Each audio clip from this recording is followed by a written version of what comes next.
The challenges in this business are gigantic. And I think AI is the answer. I just think we feel that we need to be careful how we implement it.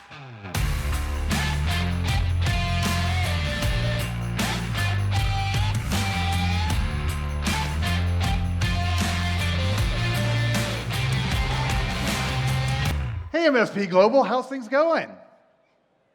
Oh man, come on. Okay, first off, I'm from Texas. We get a little loud sometimes. Tell me how excited you are to be here. Yeah, here we go. Okay, one person's excited. There we go. One more time. MSP Global, how you doing today? Yeah, there we go. There's some people that had a hard time finding this room. So if we're a little bit loud, then maybe we'll bring some more people in and you really get the energy going. Anyways, welcome. You know, true story. I was actually going to call this talk the AI drinking game. But then I realized my presentation's at 10:30 a.m. I thought if everybody had a drink every time I said the word AI, that it might not go so well. But then I remembered I'm speaking to MSP owners, so you've all been drinking since 9 a.m. anyway, right? Earlier this year, before I started working for the dark side, a vendor, I was doing some consulting with an MSP. And this MSP, like a lot of us, were desperate to implement AI into their business. And why wouldn't they be? We keep hearing in our feeds about Fortune 500 companies that are saving millions of dollars using AI. They're disrupting their own business by finding efficiencies in AI. So why wouldn't MSPs want to get into that? So this particular MSP, I sat down, began to work with them. They began to tell me their story, and they began to tell me how they started to implement AI into their business. And they did something what I like to call fast food AI. It looked really good. The vendor they were working with sold it really well. It looked like it was going to save them time, save them effort, save them resources. But the punchline is it just didn't work out. Right? So just like fast food, it looked really good, but after you ate it, it was, your stomach kind of hurt, a bit of indigestion. So it didn't really play out the way that they wanted it to. So we begin to look at AI and where we want it to go and how we want it to impact our business. Some of us have this vision. Right? Wouldn't it be nice? And honestly, I think this is where the industry is going, is where we all start to become virtual CIOs. Oh, by the way, before I get any further, I'm going to say we a lot. I do work for the dark side now, the vendor side, but I owned an MSP for 14 years. In fact, 2 MSPs and an MSSP, and I sold them in 2022. So when I say we today, I'm talking about us because the challenges in this business are gigantic. And I think AI is the answer. I just think we feel that we need to be careful how we implement it. We need to make sure that we're smart about how we bring AI into our businesses, and we have to have wisdom about it. And that's what I'm hoping to impact you with today. And so for some of us, this is the vision. This is the vision where we bring AI to start to lighten the load. If you're more on the capitalist side, maybe this is what you're picturing. But again, why wouldn't we? But let's step back a second. MSPs have a huge mountain to climb. We have to be more than conquerors. What do I mean by that? I mean that on one side, we've got our customer who's got their own mountain to climb. They've got their product and they've got their service, they've got HR, they've got marketing, they've got all the items they need to overcome and conquer to succeed in their business. On the other hand, we've got our vendors who have identified a need in the market, whether it's a service, whether it's a product, but something that addresses security or productivity. But you as the MSP are in the middle. You need to manage and conquer both of those mountains. You need to be able to understand your client, what they need. You need to be able to take the right solution from your vendor and then communicate that ROI to your client, right? That's why our business is so hard. That's why so many MSPs struggle to sell, but that's an entirely different presentation. our industry has changed faster than almost any other industry.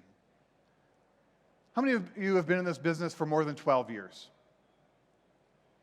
Okay, so I started my first MSP in 2008. When I started, much like many of you, these were our challenges. They were simple: firewall, backups, remote access, antivirus. Remember when we had to use signatures? You had to know about the virus before you could stop it. Incredible. Absolutely incredible. These are our challenges today, at least. In fact, I came up with this off the top of my head. I bet I could fill up 2 more slides. So the evolution that we've gone through has proven to us that, I'm going to say it, it's impossible for a small or medium MSP to keep up. These are the types of challenges that make it almost impossible for us to keep up with things like governance, keep up with things like the latest controls or the latest frameworks. It used to be simple. MSP version 1.0, basically break fix. The worst part about that was there was no predictability. It was very commoditized. Your client called you when they needed you. You interfaced with your vendor when you needed a product, you bought it, and that was it until the next time you needed an upgrade or found something new. But the introduction of cloud for the MSP, suddenly, overnight, we could be scalable, infinitely scalable for our clients. And we introduced MSP 2.0. But what came along with that was a distributed risk. Suddenly, our clients' data was online. And the exposure that we had was like nothing we'd seen before. So our vendors, remember our vendor over here climbing this mountain? They identified an opportunity. And suddenly it was managed everything. Everything as a service. We have NOC as a service, right? Network operations. We had security as a service, even help desk as a service. But it wasn't enough. It was great to have monthly recurring revenue, right? MRR. Suddenly it was predictable. We knew what we were going to make. We knew what kind of goals we had to reach. But managing those vendors became an uphill battle. It seemed to expand at every turn of the corner. Every time there was a new threat or a new opportunity, we had to add yet another stack item. And today we've got AI. We're seeing some peripheral benefits, right? It might save you some time putting copy together for marketing. You might have an app that helps you organize your email. But when was the last time that you implemented an AI solution and you went, wow, look at all the hours I have free now? We aren't seeing the benefits yet. Again, the vision is eventually, and we're not there today, is to be that VCIO, that you associate the proper AI tool with the proper client. And so what I want to talk to you about for the rest of this presentation is the AI vendor vetting framework. Say that 3 times fast. Look, we have a responsibility. We have a responsibility to drive our vendors towards that vision.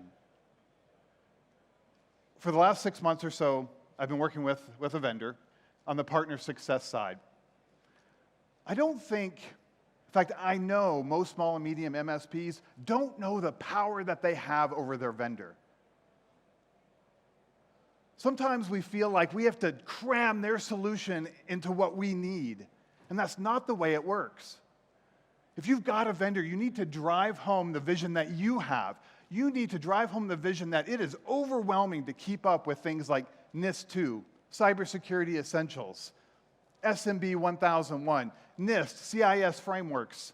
The list goes on. We need to drive those messages home. So how do we do that? I want you to do this. Take a piece of paper or take a spreadsheet and make 4 columns. In the first column, I'm going to give you 3 questions to ask as you go out on the floor today and tomorrow, as you begin to evaluate products, to ask yourself if you're going down the right path. And on the next column, you put each product. Here's the first one. Can I measure success and can I own the outcome? When I implement something, what is it replacing? What can I do today with that product that I couldn't do before? Or even better, what do I no longer have to do? And when you put an answer in, I don't want, it saves me time. We can solve tickets faster. Those are not measurable. What's measurable is this solution saved me $2,000 a year. This solution saved me 10, 20, 40 hours a month. Those measurements are how you predict and understand the value of the solutions that you're implementing. This is so critical for MSPs. Right now, AI is in a bubble. Some of you have been around since the dot-com bubble. It feels the same, doesn't it? Everybody and their mom has something AI in their product. I'm pretty sure there's a toaster with AI out there somewhere, I guarantee it. In the dot-com bubble, what we saw was everybody did a mad rush to set up a website. Pets.com spent $300 million on a Super Bowl ad and went bankrupt later that year. eToys.com said, hey, you no longer have to go out to a store. You can buy eToys, all your toys online at eToys.com. They went bankrupt in 289 days. Today, can you buy toys online? 100%. Can you buy your dog food online? Absolutely. Were those good ideas? Sure they were. Is AI a good idea? 100% it is, but we have to do it smart. How many people know that for every mile of road, there's 2 miles of ditch? This is the first ditch on our journey. Question number 2, if AI fails, can I explain why I chose it? This is for you out there that are desperately trying to find that AI solution that answers all of your prayers, that you can just say, oh, thank goodness AI, here you go. I'm going to tell you that's not the way to do it either. We're not there yet. So when you implement a solution, how far are you taking humans out of the loop? We can't just wipe our hands, throw it to AI, and walk away. We need to have some accountability. We need to have what I call a defensible answer in case it does fail.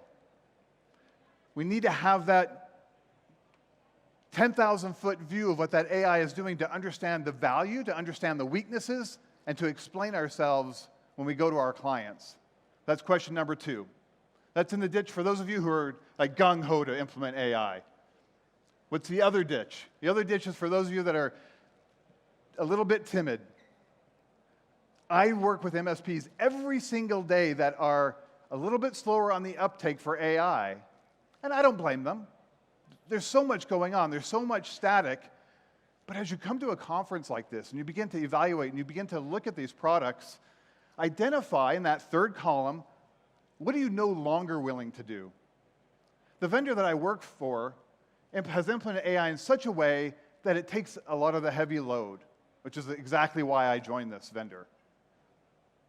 But every single day I deal with MSPs that are so used to static rules and static policies and being able to, like having to tweak it right down to the core on how the product works. And I get that. I come from that industry. I started before my MSP as a network analyst and security engineer. My MSP was phenomenal operationally because I was a super geek and I loved messing around with servers and products and tweaking. But AI is taking the tweaking away. And that's what we have to be comfortable with. Again, this is our vision. You have a responsibility as an MSP. You have a responsibility to drive your vendors in the right way. In 2014, when I had my MSP, my largest client got hit by ransomware. I was in Boston at a conference. It was a Friday evening. The conference was actually done. I was sitting down with my business partners and having a beverage of my choice. And I got a phone call on my personal cell phone from the CEO of this client. And when I answered that cell phone, I could have held it 3 feet away and still heard his voice. He was upset. And I don't blame him. It was the absolute worst time of year that they got impacted. Ransomware locked up 13 terabytes of live data. 13 terabytes in 2014 is a massive amount of data. It's a large amount of data today. It sat us back in our heels. It cost us money. It cost them money. It destroyed the trust with our client that we had to rebuild. But we did the right thing. We took a step back. We implemented CIS controls or raised the bar. on our security. I tell that story a lot when I present. Something I don't share very often was even after all of that, 6 months later, one of our other clients got hit by ransomware. Look, this business is tough. You have a lot to do. You have a lot to live up to, and a lot of expectations to live up to. I need you, when you leave this room, to take those list of questions, to evaluate those, to pressure those vendors, to make sure they're driving towards something that is actually going to fulfill your needs. There's going to be a day when I'm standing up here and we're talking about the levers we flip to get AI to do what we need to do, and we can focus on the relationships, and we can focus on our client success. I hope to accompany you on the way. Thank you very much for your time.